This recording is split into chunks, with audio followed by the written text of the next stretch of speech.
Hello guys, स्वागत है आपका अपने यूट्यूब चैनल स्टडी विद अमन कुल में। आज हम क्लास 10 के इतिहास का आपका चैप्टर नंबर 2 भारत में राष्ट्रवाद के कुछ मोस्ट इम्पॉर्टेंट क्वेश्चन देखेंगे जो आपके पेपर में आ सकते हैं। तो सबसे पहले एमसीक्यू क्वेश्चन, देन हम इसके लॉन्ग आंसर टाइप क्वेश्चन देखेंगे। बहुविकल्पी प्रश्न है। पहला प्रश्न, भारत राष्ट्रीय कांग्रेस की स्थापना कब हुई? तो वो 1885 में हुई थी। अब ये जो है ऑप्शंस आपको दे रखे होंगे।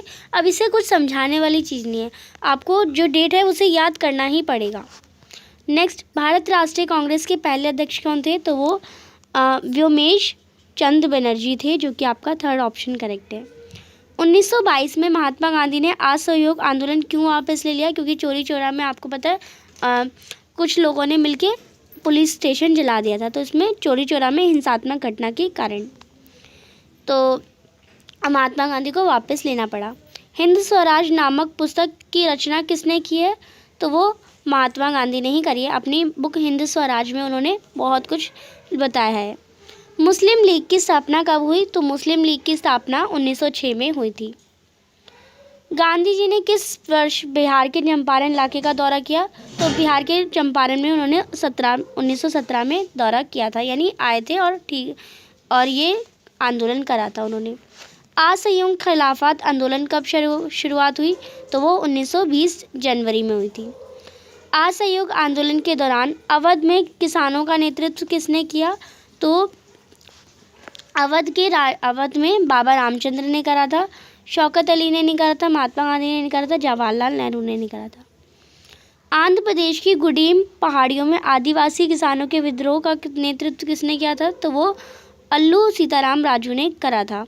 तो ये किसके थे? आदिवासियों के एक तरह से महात्मा गांधी माने जा रहे थे। किसी दशक की शुरुआत में उग्र गुरिल्ला आंदोलन कब, यानी किस दशक में उग्र गुरिल्ला आंदोलन जो है वो फैला था? तो वो 1920 के दशक में फैला था। वंदे मातरम राष्ट्रीय गीत किसने लिखा? तो ये सबको पता है। वंदे मातरम जो है वो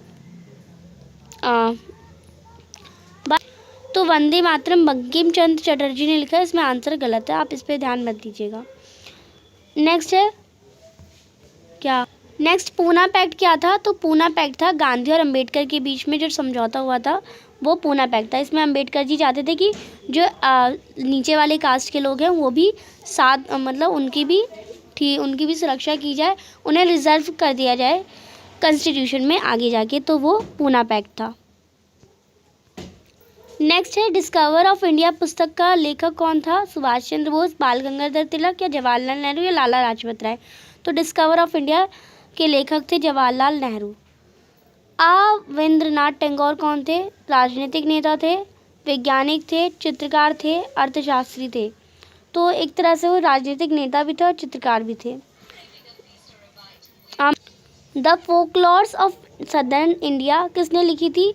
तो वो रविंद्रनाथ टैगोर ने लिखी थी। नेक्स्ट, सन 1929 में किस शहर में हिंदुस्तान सोशलिस्ट रिपब्लिक आर्मी की स्थापना की गई? तो कहाँ पे हुई थी ये? दिल्ली में हुई थी। फिर the folklores of southern India नामक लोक कथाओं के संकल्प वाली किताब निम्न में से किस भाषा में छपी गई? बंगाली, तमिल, कन्नड़ या उड़िया? तो वो तमिल में छपी गई थी। गांधी जी ने सविनय अवज्ञा आंदोलन आरंभ किन महत्वपूर्ण घटनाओं के साथ किया था? तो सविनय अवज्ञा आंदोलन उन्होंने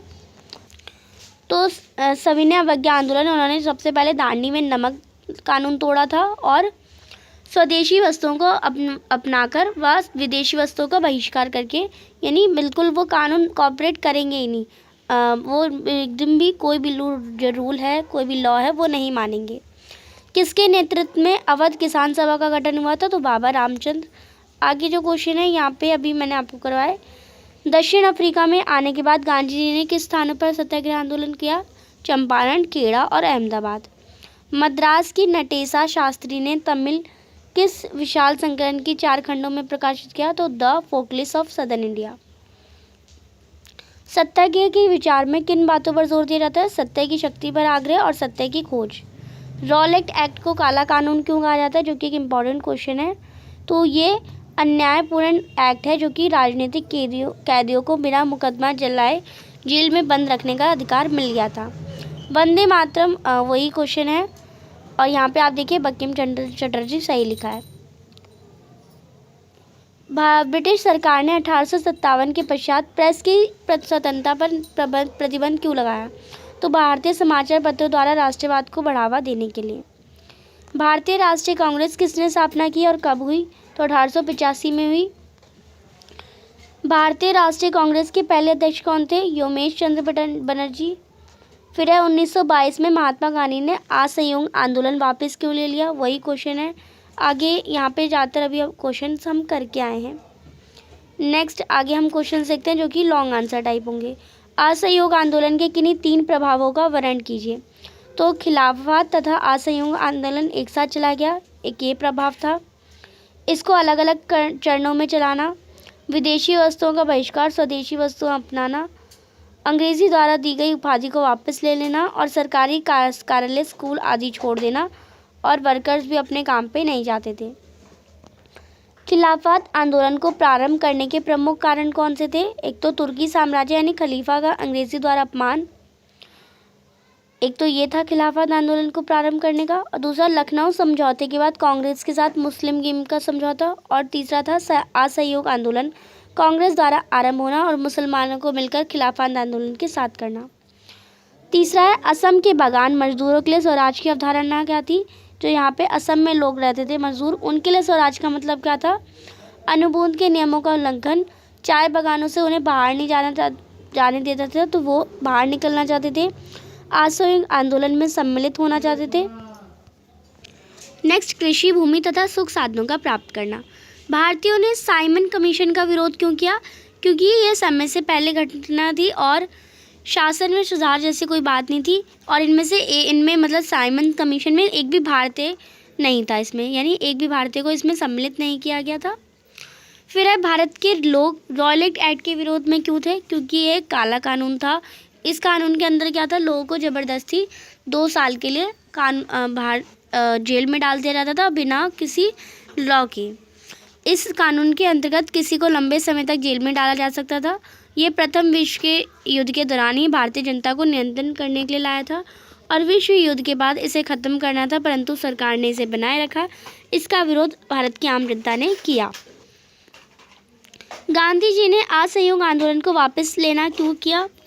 असहयोग आंदोलन जो है वो अहिंसा पर आधारित था। यहाँ पे लोग लड़ाई करते थे, मतलब लोग लड़ाई नहीं करनी थी, बट लोग कर लेते। आंदोलनकारियों में निरंतरता आ गई और चोरा चोरी है उसमें आंदोलनकारियों ने 22 पुलिस वालों को चौकी में जिंदा जला दिया। सातवां गांधी इरविन समझौते की विशेषता बताइए। तो गांधी ने जो इरविन के साथ पैक करा था 5 मई 1931 में गांधी इरविन समझौता हुआ था। सविनय व्यंग्य आंदोलन स्थगित कर दिया जाए और पुलिस द्वारा किए गए अत्याचारों को निष्पक्ष जांच की जाए और नमक पर लगाए भी सभी जो टैक्स है वो हटा दिए जाए। ये गांधी इरविन समझौता था, बट ये नहीं माना गया था। सविनय व्यंग्य आंदोलन क्या है उससे बताइए। तो गांधी जी ने 1930 को दांडी नामक स्थान पर नमक कानून जो है वो तोड़ा था। 1934 तक ये आंदोलन चला था। गांधी जी ने विद्यार्थियों को स्कूल, कॉलेज, विधायकों को विधायक पालिका, विदेशी वस्तुओं का बहिष्कार करने को कहा था, स्वदेशी वस्तुओं को अपनाना था और मुस्लिम एकता पर बल देना था। फिर है क्वेश्चन नंबर 9। 1916 में लखनऊ के समझौते का क्या महत्व था? तो कांग्रेस के नरम दिल और गरम दिल का एक मंच पर आना, कांग्रेस और मुस्लिम लीग के बीच समझौता, दोनों ने संयुक्त होकर अंग्रेजों से अपनी मांगों को लेकर सामना करना, और बाल गंगाधर तिलक का इसमें बहुत बड़ा योगदान था। अल्लू सीताराम कौन था, जो कि एक इम्पॉर्टेंट क्वेश्चन है। असहयोग आंदोलन में उनके योगदान को बताइए। तो अल्लू सीताराम जो है वो आदिवासी किसानों का जो है आंध्र प्रदेश की गुणेम पहाड़ियों में नेतृत्व करते थे। वह एक रोचक व्यक्ति थे, इन्हें खगोलीय ज्ञान प्राप्त था और ये ना मतलब गांधी जी जैसे ही तिलवान लगते थे। वो गांधी जी को बहुत पसंद करते थे, उनका सम्मान करते थे, पर वो चाहते थे कि जो आज़ादी है वो हिंसा के रूप में ही मिले, अहिंसा से कुछ नहीं होगा। लोगों का मानना था कि उसके पास विशेष शक्ति हैं जिससे वे लोगों को स्वस्थ कर सकते हैं। वे गांधी जी के प्रशंसक थे। उन्होंने लोगों को खादी पहनने तथा शराब छोड़ने को कहा। उन्होंने हिंसा द्वारा अपनी बात मनवाने को कहा, यानी हिंसा से ही सब कुछ हो सकता है वो सोचते थे। और 1924 को राजू को फांसी पर लटका दिया गया था। तो ये आप लिख सकते हैं।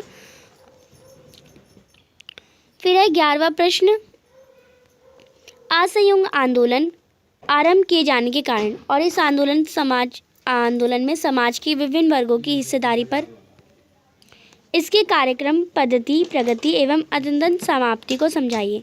तो आंदोलन के कारण क्या थे?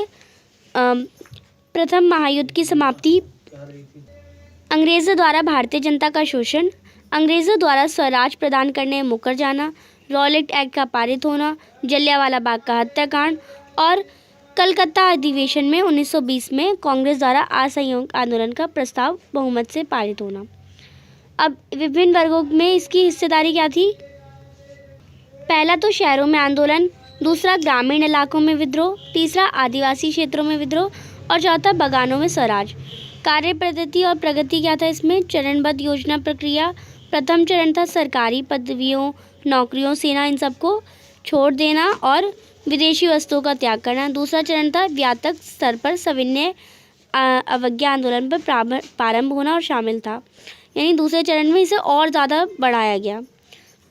समाप्ति में हम कह सकते हैं गांधी जी द्वारा चोरी चोरा में हुए हिंसा घटना के फलस्वरूप आंदोलन वापस ले लिया गया। तो यहाँ पे हमारा जो चैप्टर 2 है इसके भी हमने इम्पॉर्टेंट क्वेश्चंस करे। आई होप आपको अच्छे से समझ आ गया होगा। नेक्स्ट चैप्टर हम अपनी नेक्स्ट वीडियो में करेंगे। चैनल को अभी तक सब्सक्राइब नहीं किया तो प्लीज़ चैनल को सब्सक्राइब ज़रूर करें और दोस्तों के साथ शेयर ज़रूर करिए। Thanks for watching, bye bye guys.